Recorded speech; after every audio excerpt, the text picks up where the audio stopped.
হরে কৃষ্ণ। সেই প্রভুর সঙ্গ করবার জন্যে মনকে একাগ্র করো।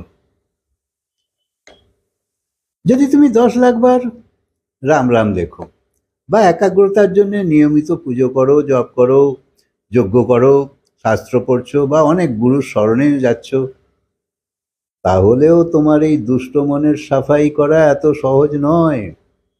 অর্থাৎ তোমার অনেক প্রচেষ্টাই তোমার মনের চঞ্চলতার প্রমাণ। অনেক ব্যাপারে রস নিতে গেলে ভেতরে ঢুকতে পারবে না। সংসারী মানুষ তো এমনিই সমস্যায় রয়েছে, তারপর তাকে যদি আবার বলা হয় যে তুমি ধর্ম করো, তাহলে তো সমস্যা আরো বেড়ে যাবে। তাই তোমার চঞ্চলতা মেটাবার জায়গায় তো আরো আলোড়ন এসে যাবে, আরো অশান্তি বেড়ে যাবে। কারণ পুরনো বাসনা তো আছেই, তার উপর শান্তির প্রচেষ্টা আরো উদ্বিগ্ন করবে তোমায়। বোধহয় আমি কিছু করতে পারছি না, বোধহয় আমার যতটা করা উচিত হচ্ছে না, এইসব চিন্তায় আরো তুমি উদ্বিগ্ন হবে।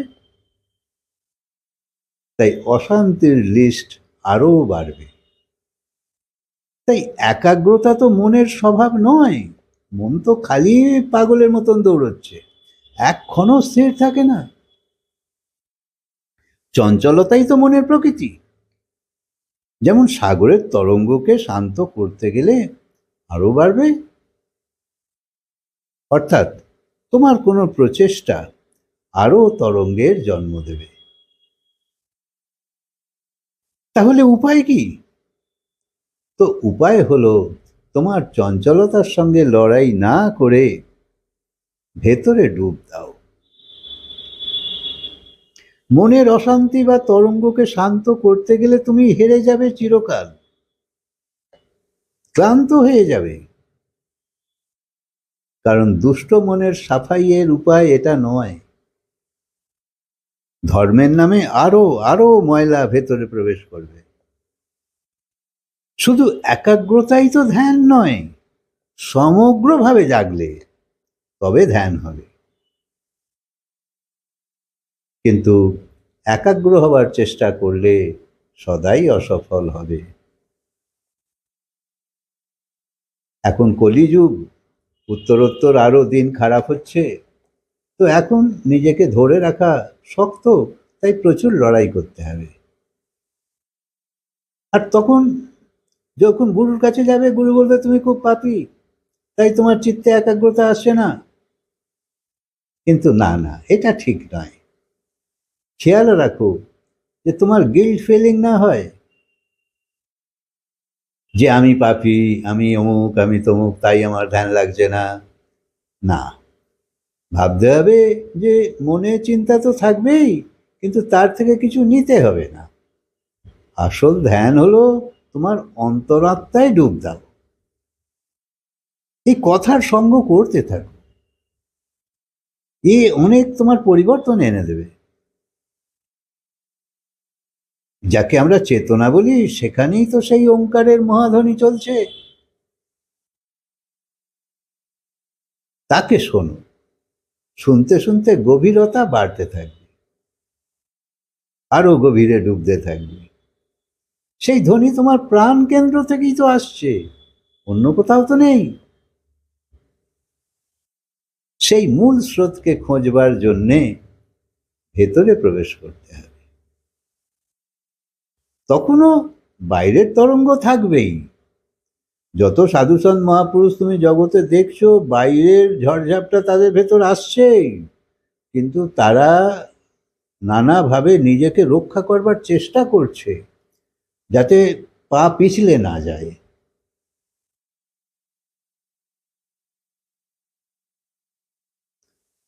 তাই যাতে তোমার উপর প্রভাব না ফেলে, তাই মহা উপায় হলো সেই ধ্বনিকে শোনো।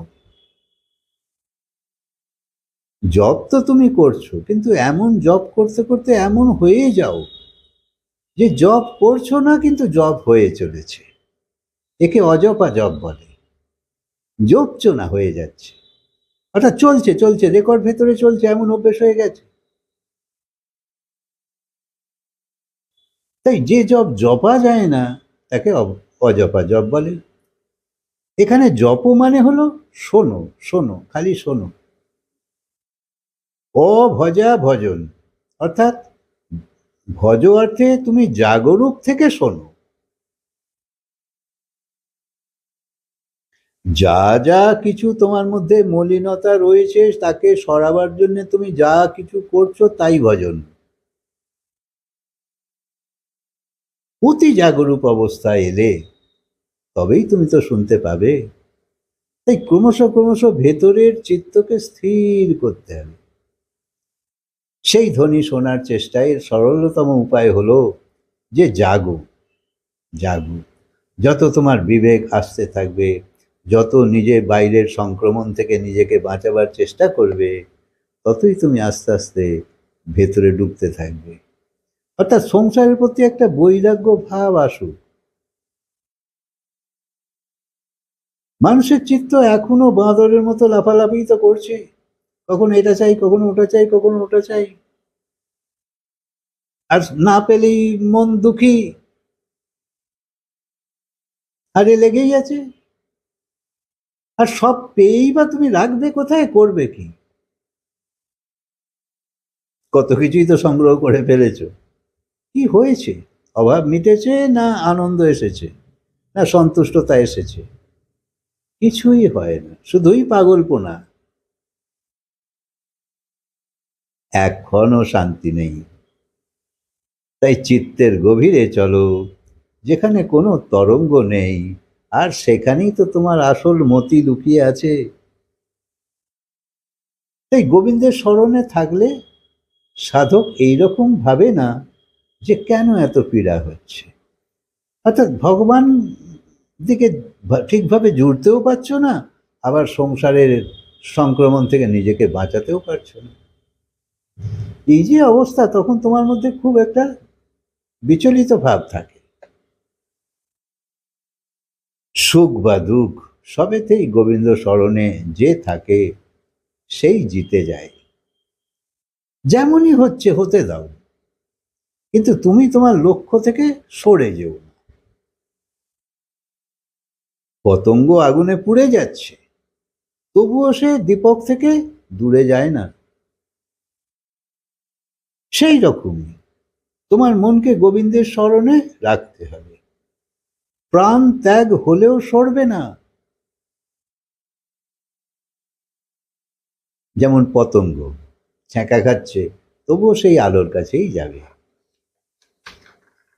যেমন সঙ্গীত শুনলে হরিণ স্থির হয়ে যায়, হয়তো পেছনে ব্যাধ আসছে কিন্তু সে আর দৌড়তে পারে না।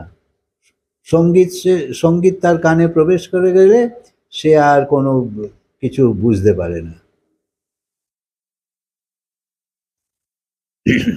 আর ব্যাধ তখন সহজেই তাকে আক্রমণ করে এবং মেরেও ফেলে।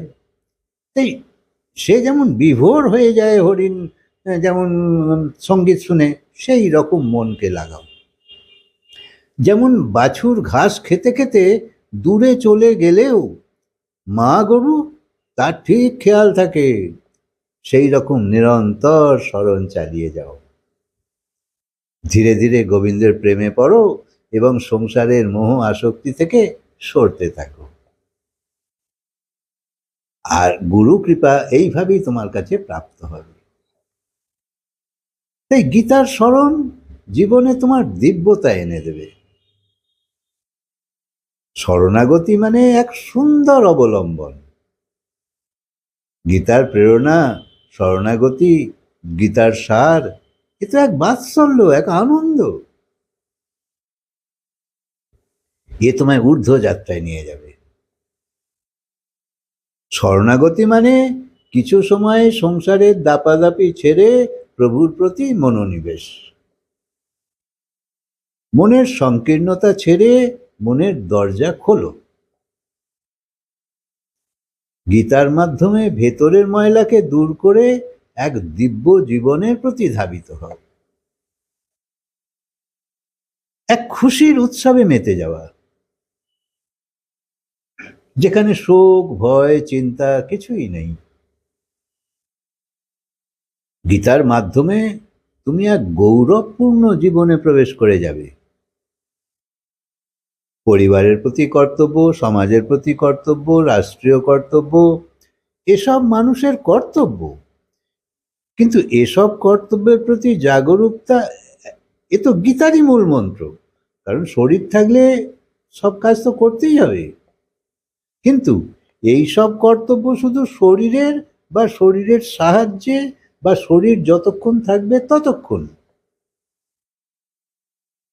তোমার ধন বৈভব প্রতিষ্ঠা এসব শরীর যতক্ষণ আছে এর মধ্যেই তো সীমাবদ্ধ। কিন্তু আসল কথা ভেতরের জীবের। এই জন্মের আগে জীব কোথায় ছিল? তো পূর্বজন্মেও তো এইরকম কত সম্পর্ক সম্বন্ধ ছিল, তখনও কত দায়িত্ব ছিল, কত কর্ম ছিল, তা পূরণ করতে করতে আয়ু ফুরিয়ে গেছিল, মরে গেছলে, আবার শরীর ধারণ করে এসেছো, বাকি যেসব কর্ম বাকি রয়ে গেছিল সেই সব পূরণ করবার জন্য আবার জন্ম। তাই ভাবতে হবে যে এসব কি হচ্ছে। কর্ম করছি, করতে করতে চলে যাচ্ছি, আবার আসছি, কর্ম বাকি আছে, করতে থাকো, আবার এই রেকর্ডই চলবে। তাই এসব কি হচ্ছে বা আগে কি হবে, এই দামে কি চলতে থাকবে? কেবল সাংসারিক দায়িত্ব বা সাংসারিক কর্তব্যের পূর্তির জন্য হলেও তুমি তো পুরো কর্ম করেও যেতে পারছো না, কর্মও তো বাকি রয়ে যাচ্ছে। অনেকেরই অনেক আশা পূর্ণ হয় না, কর্তব্য পুরো করতে করতে আয়ু ফুরিয়ে যাচ্ছে, কিন্তু কামনা থেকেই যাচ্ছে। এই জন্য জন্মের পর জন্ম হয়েই চলেছে, আর যে মূল্যবান সময় পাচ্ছ তা হাত থেকে চলে যাচ্ছে। এই আসা যাওয়া চলছেই, থামছে না অনন্ত জন্ম ধরে। তাই সংসারের কর্তব্যকেই নিজের কর্তব্য মেনে নিয়েছ, তাই এইরকম চলছে। যে পরমাত্মা এই শরীর দিয়েছে, সংসারে পাঠিয়েছে, এই জীবন দিয়েছে, যে এর সঞ্চালক, আধার বা প্রতিস্থাপক, যে পরমাত্মা চেতনা রূপে তোমার ভেতরে আছে, যার জন্য তোমার চোখ দেখছে, বাণী বলছো, কান শুনছে, হাত পা চলছে, বা বাইরে সমস্ত তার কারণে চলছে, তো সেই পরমাত্মার প্রতিও তো আমাদের কিছু কর্তব্য থাকা উচিত। এসব আমরা তো জানি না, সেই জন্যে আমাদের এসব হয় না। তাই পরিচিত জ্ঞানের মধ্যেই আমরা সীমাবদ্ধ। আর এ শুধু জন্ম মৃত্যু চক্র চলবারই একটা প্রধান কারণ।